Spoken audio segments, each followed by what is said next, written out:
Dr. King, a leader and a hero. Do you recognize this man? People all over the world know his face. They know his name. Now you will too.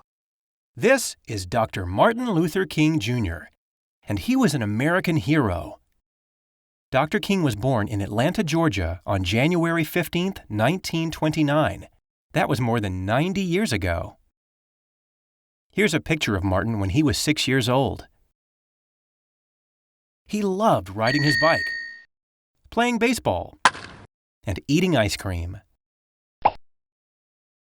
Martin's best friend was a boy who lived nearby, but that changed one day when his friend told him they couldn't play together anymore.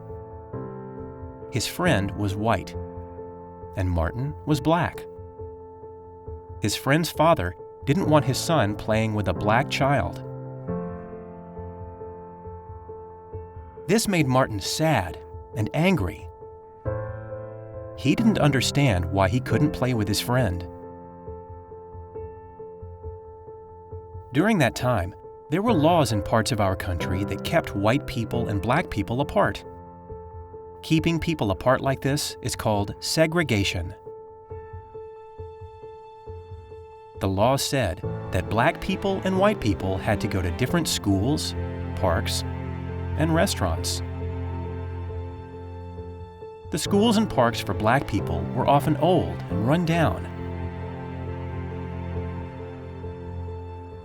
The schools and parks for white people had newer books and better playgrounds.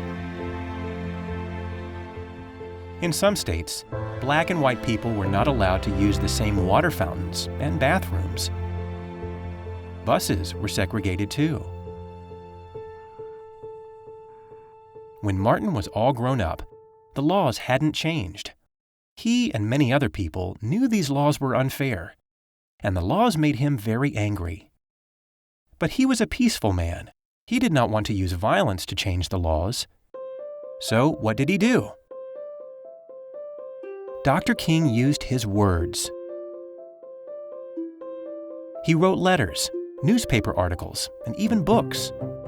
He wanted to persuade people to end segregation. He organized marches. He led big groups of people as they walked through streets. They all thought the laws were wrong. Other people saw these marches and began to ask themselves, are these laws really fair? Dr. King also gave speeches. He spoke in front of thousands of people. In 1963, Dr. King gave his most famous speech at a big march in Washington, D.C.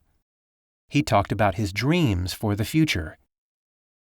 He said he believed that someday the world would be a better place. My poor little children will one day live in a nation where they will not be judged by the color of their skin, but by the content of their character. I have a dream today. Dr. King's words made people feel hopeful. When he spoke, the crowd cheered and clapped. Some people cried and hugged each other. They also believed the time had come for things to change. His dream helped other people dare to dream too. There were still some people who didn't want the laws to change. They were angry with Dr. King for trying to change them. They tried to hurt him and his family. That was scary. But Dr. King was brave. He didn't let those people stop him. He kept working. He knew he was doing what was right. Dr. King was a great leader. He inspired many people. He made them feel brave and strong. He made them believe that together they could make a change. It can be hard for one person to change the world on his or her own. But when thousands of people work together, they can make a big difference. And they did. It took a long time, but the laws of segregation did finally change. Dr. King's leadership and hard work helped make the world a better place. Dr. King is no longer with us. Still, people remember him and continue his good work. We celebrate him every year in January on his birthday. On this day, we take time to think about his life and what he did for our country. But you can celebrate him every day. You can spread his message of love, peace, and fairness by treating others with kindness and respect.